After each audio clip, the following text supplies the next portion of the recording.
outputnya. Jadi di sebelah sini, ini adalah pengatur dari suhunya, dan suhunya bisa diatur antara 30 sampai 110 derajat. Oke, selain itu nanti dari inputnya itu bisa dimasukkan dari sini. Jadi di sini ada tempat inputnya. Setelah itu nanti input ini akan berputar di dalam drum ini, di mana drum ini nanti panasnya akan tersuplai dari sini. Di sini ada rantai. Rantai ini yang berfungsi nanti sebagai pembantu untuk pemutaran dari material drum ini sendiri, seperti itu. Jadi di bagian bawah sini itu nanti ada gearbox, yang dimana gearbox itu sebagai motor penggerak dari sistem operasional rotary dryer ini. Oke, langsung saja kita praktekkan sistem operasionalnya. Yang pertama, harus kita atur dari timernya dulu. Jadi timer kita atur dulu. Setelah timer ini kita atur, setelah itu nanti saklar langsung kita nyalakan. Tapi sebelum itu jangan lupa colokan untuk ke arus listriknya. Dan knob regulatornya untuk selang regulator dipasang di tabung gas sebagai sumber pemanasnya. Setelah itu kita atur timer dan kita langsung nyalakan untuk operasionalnya. Jadi operasional ini akan mengoperasikan dari rotary dryer ini supaya nanti perputarannya stabil. Di sini juga ada roda yang sebagai balancing juga. Jadi di sini ada lubang output yang dimana rotary dryer ini adalah sistem statis atau rotary dryer standar. Karena rotary dryer kami itu memiliki dua jenis. Yang pertama model statis seperti ini, lubang input dan outputnya dari drumnya. Atau yang kedua ada juga seperti yang video-video sebelumnya, itu model yang continuous, masuk dari sebelah sini, keluarnya dari sebelah sini. Oke, saat perputaran ini sangat stabil dan sangat aman juga, dimana nanti untuk perputarannya sudah dibalancing juga dari roda-roda di kanan kirinya. Setelah itu nanti di sini sudah sangat stabil juga dari untuk materialnya. Untuk lubang outputnya di sini juga tempat material nanti turun dan bisa langsung diberi wadah atau tempat nanti untuk menurunkan materialnya. Seperti itu. Saat sistem operasional berjalan, seperti terlihat di sini lampu indikator hijau dan merah, akan tapi lampu indikatornya merah masih mati. Kenapa kok seperti itu? Karena suhunya belum kita atur. Langsung aja kita coba atur dari suhunya. Di sebelah sini, coba kita nyalakan untuk suhunya. Secara otomatis lampu indikator merah sebagai indikator dari sistem pemanasan akan berjalan langsung. Jadi akan menyala. Ini menunjukkan dari sistem operasional untuk pemanasannya sudah mulai berjalan. Nah, setelah itu nanti jangan lupa buka knob regulator gasnya. Sistem operasional berjalan seperti ini, drumnya berputar. Untuk mengetahui dari sistem sirkulasi udara panasnya, di sini ada fan yang digunakan sebagai lubang exhaustnya. Jadi saat pemanasan berjalan seperti ini, kan saya nyalakan, secara otomatis exhaustnya akan mulai berjalan. Dan apabila nanti dari suhunya sudah tercapai, secara otomatis exhaustnya pun akan mati. Dan exhaust ini akan berjalan mati maupun hidup sesuai dengan sistem operasional dari pemanasannya. Oke, di sini terlihat untuk suhu dari outputnya itu bisa mencapai 61 derajat. Dan ini nanti akan disesuaikan dengan suhu termokontrolnya. Dimana untuk termokontrolnya ini suhunya kita set adalah 60 derajat saja. Jadi saat nanti suhu sudah sampai 60 derajat, secara otomatis dari sistem kontrolnya ini akan mati. Oke, dan nanti saat suhunya sudah turun akan kembali lagi sistem pemanasannya berjalan lagi. Dan nanti akan sampai dari suhu yang ditentukan tadi. Jadi saat sistem operasional pemanasannya, panasnya nanti akan stabil di angka 60 derajat.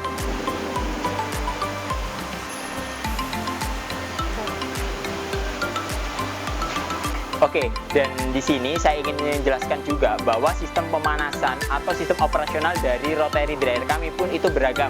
Ada yang sistem operasional menggunakan sistem kontrol otomatis. Ya, dimaksud kontrol otomatis itu di bagian mananya sih? Untuk sistem rotasinya atau perputaran operasionalnya itu sama-sama menggunakan sistem kontrol box panel, di mana itu sudah diatur menggunakan timer juga, terus menggunakan nanti untuk sistem operasionalnya lainnya, penggerak motor dan lain-lain. Tapi yang sangat otomatisnya itu di sistem pemanasan. Jadi untuk sistem pemanasan itu untuk tipe gas itu sudah menggunakan sistem kontrol otomatis seperti yang di sini tadi untuk pengaturan suhunya. Jadi adapun untuk sistem kontrolnya ini dan mesin yang di belakang saya ini itu pun sistem kontrolnya sudah otomatis semua. Tapi untuk pengaturan suhunya itu yang dibedakan. Jadi kalau ini yang full otomatis, kalau ini untuk sistem pemanasannya bisa dikatakan yang model manual. Jadi kenapa manual? Karena saat kita ingin meningkatkan suhunya, kita isi aja, semakin banyak kayu bakar yang digunakan atau sekam yang digunakan, otomatis sistem pemanasannya akan semakin panas. Tapi kalau dengan sistem otomatis ini, tinggal kita atur dari suhu yang kita inginkan mulai dari 30 sampai 110 derajat. Oke, selain itu salah satu ciri untuk kapasitas rotary dryer kami itu paling mudah. Yang pertama itu dari ukuran drumnya. Jadi untuk drumnya ini itu pastinya lebih pendek daripada yang ini. Jadi untuk ukuran drumnya panjangnya adalah 1,20 meter, di mana dari 1,20 meter dengan diameternya adalah 75 cm. Jadi otomatis untuk diameternya pun pasti sama, tapi untuk panjangnya yang berbeda. Untuk kapasitas 300 kg, itu nanti untuk panjangnya adalah 2,40 meter seperti yang ada di sini. Jadi setelah saya menjelaskan untuk rotary dryer stainless ini, apabila nanti ada yang tanyakan, silakan isi kolom komentar di bawah ini. Dan saya langsung geser aja ke rotary dryer dengan sistem pemanasan manual. Untuk rotary dryer ini memiliki kapasitas 300 kg. Kapasitas ini itu mumpuni untuk material biji-bijian atau material umumnya. Jadi di mana kapasitas itu nanti setidaknya ukurannya adalah standar, kurang lebih nanti kisaran separuh dari drum ini. Dan volume itu adalah volume dalam satu kali proses pengeringan. Jadi apabila dalam satu kali proses pengeringan waktu yang digunakan antara 1 atau 2 jam, berarti dalam satu hari bisa digunakan beberapa kali. Seperti itu. Dan di sini bedanya, kalau itu tadi untuk yang sistem pemanasan otomatis itu cukup pakai tungku kecil saja sebagai suplai gasnya. Tapi di sini untuk sumber panasnya menggunakan tungku yang lebih gede lagi. Karena kenapa? Nanti material atau kayu bakar maupun sekam itu dimasukkan di dalam tungku ini. Dan sistem pembakarannya pun pembakaran indirect atau pembakaran tidak langsung. Di mana di dalam ini sudah ada pipa-pipa. Yang pipa-pipa ini nanti dimasukin lubang udara lewat sebelah sini. Udara masuk, di sini dipanaskan, secara otomatis pipanya akan panas. Dan dari pipa yang panas itu akan nanti masuk ke sini, lubang ducting untuk dialokasikan ke ruangan pengeringan atau drum pengeringannya. Jadi dari sistem operasionalnya ini sudah dikatakan juga semi otomatis. Karena kenapa? Untuk sistem operasionalnya sudah menggunakan box panel dan tidak harus menggunakan colokan saja. Jadi bisa diatur juga, ada timernya. Terus di sini ada lampu indikatornya. Dan coba langsung aja kita nyalakan. Akan terlihat seperti ini. Jadi rotary ini bisa terkontrol secara otomatis dan waktunya pun bisa kita tentukan sesuai dengan keinginan. Antara waktu yang paling sedikit itu kurang lebih antara di settingan second, minutes ataupun hours, dan waktu maksimumnya adalah 10 jam. Jadi dalam waktu 10 jam apabila dilakukan untuk proses pengeringan, contohnya nih biji jagung, padi, kurang lebih untuk proses pengeringannya antara 3 sampai 6 jam. Jadi itu pun tergantung dari kadar air yang material dimasukkan. Dan ini pun nanti bisa disesuaikan dengan kebutuhan. Untuk sistematik dari rotary dryer ini pun sama seperti yang sebelumnya, menggunakan sistem batch atau nanti yang kami sebut biasanya statis dan standar. Jadi lubang inputnya dari drum yang sebelah sini. Jadi drum ini itu kasih lubang, di mana lubang itu sebagai lubang input dan output dari material. Dan apabila nanti dirasa dari sistem operasionalnya sudah material itu cukup untuk proses pengeringannya, cukup kita matikan dan kita buka di bagian sininya untuk pintunya. Saat nanti kita melakukan proses pembukaan, kita juga harus siapkan material di sini untuk wadah penampung dari material yang keluar. Jadi jangan lupa nanti ditahan sedikit. Setelah itu nanti kita pegang handle-nya dan kita buka. Secara otomatis material akan keluar dari bagian ini. Dan apabila nanti dirasa materialnya masih ada yang bagian dalamnya, tinggal kita sesuaikan aja untuk pengambilannya. Dan apabila dirasa material yang sudah dikeringkan ini masih kurang kering, cukup kita tutup lagi. Dan kita lakukan kembali untuk proses pengeringannya. Seperti ini. Jadi sangat mudah dan simpel sekali untuk sistem penggunaan dari rotary dryer ini. Jadi rotary dryer ini akan disuplai panasnya dari box panel yang ada di sebelah sana untuk operasionalnya. Dan sistem pemanasannya dipacu dari komponen yang ada di sini. Oke, pasti kalian bertanya-tanya, cara nanti memasukkan materialnya itu bagaimana sih? Saat operasional sedang berjalan, cara membuka atau memasukkan sumber dari materialnya itu dari sebelah sini. Jadi ini cukup kita putar saja, otomatis ini akan terbuka. Dan material yang digunakan untuk sebagai sumber pemanasnya atau kayu bakar, ataupun nanti sekam bisa kita masukkan lewat sini. Karena di sini ada lubang input untuk pembakarannya. Saat prosesi pemanasan berjalan, itu kita bisa buka seperti ini, ataupun nanti supaya mendapatkan panas yang maksimal, itu bisa kita tutup juga. Tinggal kita dorong saja. Saat kita dorong, apabila nanti dari proses pengeringannya itu sudah, atau pemanasannya sudah agak lama, otomatis kan ada jelaganya, kayak gitu.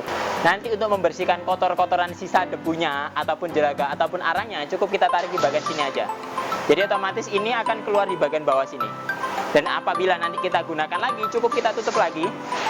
Dan material kita bisa isi kembali.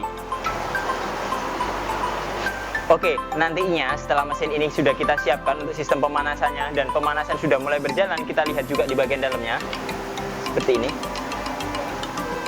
Jadi di sini menunjukkan dari sistem pemanasan sudah berjalan. Jadi nanti dari sistem pemanasan ini itu tinggal kita supply berapa banyak kayu yang akan kita masukkan. Jadi nanti setelah kayu itu dirasa sudah cukup, kita tinggal tutup aja di bagian sininya. Seperti itu, akan terlihat dari sistem pemanasannya, di mana pemanasan ini akan tersuplai udara panasnya itu masuk ke dalam ruang rotary dryer ini. Di mana di bagian sini sudah ada indikator dari sistem pemanasannya. Dan nanti kita bisa tahu berapa suhu yang sudah masuk ke dalam drum rotary dryer ini.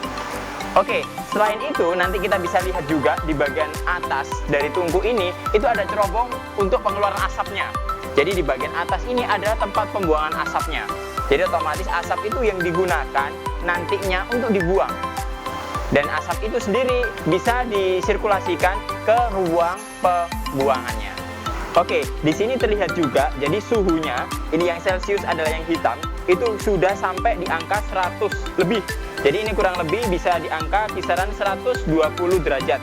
Jadi nanti apabila sirkulasi dari sistem pemanasannya dirasa kurang, itu nanti otomatis tinggal kita tambahkan aja untuk kayu bakarnya. Dan secara otomatis pemanasan akan kembali naik lagi.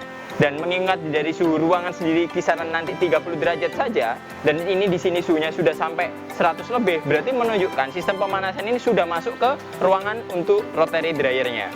Oke, dan di sini terlihat juga untuk suhunya itu nanti juga bisa naik, ini bisa kisaran 90-an, 80 juga. Jadi nanti suhu ini otomatis kan karena sistem pemanasan kayunya itu berkala, otomatis nanti akan turun juga. Untuk menjaga kestabilan dari sistem pemanasannya, nanti kayunya tinggal diisi aja, disesuaikan dengan suhu outputnya supaya nanti lebih ideal lagi. Oke, di sini terlihat juga nanti suhu yang tertera dalam drum itu kurang lebih antara kisaran 40 ke 50 seperti itu. Dan nanti otomatis saat suhunya nanti turun, otomatis dari ininya pun akan ikut turun. Dan saat nanti pemanasan berjalan di dalam drumnya ini juga akan mulai hangat kembali. Oke, jadi apabila nanti dari sistem operasionalnya sudah dirasa sudah cukup dan material di dalamnya ini pun sudah dirasa kering, nanti tinggal kita matikan dari sistem operasional rotary dryer saja melalui dari box panelnya ini. Jadi apakah nanti panasnya itu masih tersebar atau masuk ke dalam ini? Otomatis tidak. Karena kenapa? Sistem operasional dari pemanasan ini itu di-sub oleh blower yang di ujung sana tadi. Jadi apabila sistem kontrolnya off, otomatis mati, di mana nanti pasti blower pemanasnya pun untuk yang nyedotnya itu pasti juga mati. Jadi udara panas otomatis cuma ada di dalam tungku pemanasan ini saja, tidak ikut masuk di dalam ini. Makanya di sini kami beri nantinya itu lubang ducting atau cerobong pemanasan, di mana cerobong ini sudah dilengkapi juga seperti tadi, ada termometernya juga yang mengindikasi nanti dari sistem sirkulasi untuk pemanasannya. Langsung aja kita coba nantikan untuk mesinnya. Jadi saat kita matikan mesinnya seperti ini, ataupun nanti timernya sudah habis, secara otomatis panas yang ada di dalam tungku pemanasan ini tidak akan ikut masuk ke ruang di dalam drum ini secara otomatis. Karena kenapa? Karena nanti sistem sirkulasi udara panasnya sudah terhenti. Mengingat dari blower yang di ujung sebelah sana itu sudah mati ngikutin dari sistem kontrol otomatisnya. Oke, di sini menunjukkan kalau tungku pemanas ini memang sangat panas sekali. Jadi saya di sebelahnya sini aja sudah merasa sangat panas. Apalagi terlihat juga kepulan asap yang sudah keluar dari lubang outputnya cerobong ini tadi. Ada pula nanti tombol untuk powernya. Selain itu sistem pemanasannya menggunakan sistem pemanasan gas. Dan gas yang digunakan bisa mulai dari gas yang tabung 3 kilo, 12 kilo, 15 kilo, atau nanti tabung yang gede sampai 50 kilo. Dan bisa disesuaikan. Jadi sangat mudah dan simpel penggunaan untuk mesin ini. Oke, dari blower jumbo ini itu memiliki ukuran yang tidak terlalu besar, tapi kapasitasnya bisa mampu untuk mengeringkan material sampai 2 ton. Jadi apabila digunakan di dalam ruangan, mesin ini bisa support untuk ruangan ukuran 6 kali 5 meter. Dengan tinggi ruangan maksimalnya adalah 3 meter. Di mana dimensi dari mesin ini sendiri untuk panjangnya adalah 120 cm dan untuk ke belakangnya di sini adalah 110 cm dengan tinggi mesin hanya 60 cm saja. Kenapa kok mesin ini pendek tapi mampu memanaskan untuk ruangan yang segede itu? Karena daya tembak dari mesin ini sendiri itu mampu menembak udara sampai 6 meter. Di mana dari durasi 6 meter itu akan menyebar ke dalam seluruh ruangan. Dan di sini itu nanti sistem blowernya itu dia blowernya model naik. Jadi untuk blower sendiri itu ada beberapa jenis.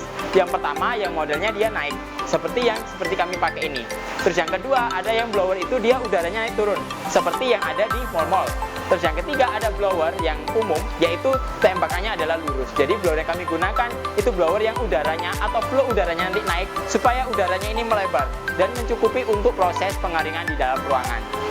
Dan apabila nanti ini digunakan untuk model bed dryer pun juga bisa. Jadi untuk ukuran 2 ton, untuk ukuran bed dryernya itu kapasitasnya ukuran 360 dikali 2 meter 40. Dengan nanti tinggi material itu untuk maksimalnya adalah 120 cm. Dan nanti untuk material sendiri itu di antara 30 sampai 40 cm saja. Jadi mesin ini sangat efektif dan sangat simpel juga digunakan di model ruangan atau di model bed dryer juga. Oke, jadi di sini saya akan juga mencoba untuk melakukan operasional dari mesin ini, di mana dari 4 unit mesin ini kemampuannya sudah sama dan setara. Dan kami coba untuk sistem pemanasan atau operasional dari salah satu mesin yang ada di sini. Jadi setelah nanti kita konekkan untuk ke arus listriknya dan selang regulator di gasnya, setelah itu kita atur untuk timernya di sini. Dan kita langsung atur juga untuk suhu yang digunakan. Setelah itu tinggal kita nyalakan untuk tombol powernya. Setelah kita nyalakan tombol power, secara otomatis lampu indikator merah dan hijau ini akan menyala. Jadi lampu hijau ini menunjukkan dari sistem kontrol otomatis atau sistem operasional dari mesinnya. Dan di sini untuk indikator merah adalah sistem kontrol dari pemanasan atau heaternya. Jadi coba ini kalau kita nonaktifkan pemanasnya, secara otomatis lampu indikator merahnya akan mati. Dan saat kita gunakan untuk suhu yang kita perlukan, secara otomatis lampu indikator merahnya akan kembali menyala. Dan sama halnya dengan mesin yang lainnya, mesin semuanya ini juga sudah menggunakan sistem kontrol yang otomatis juga.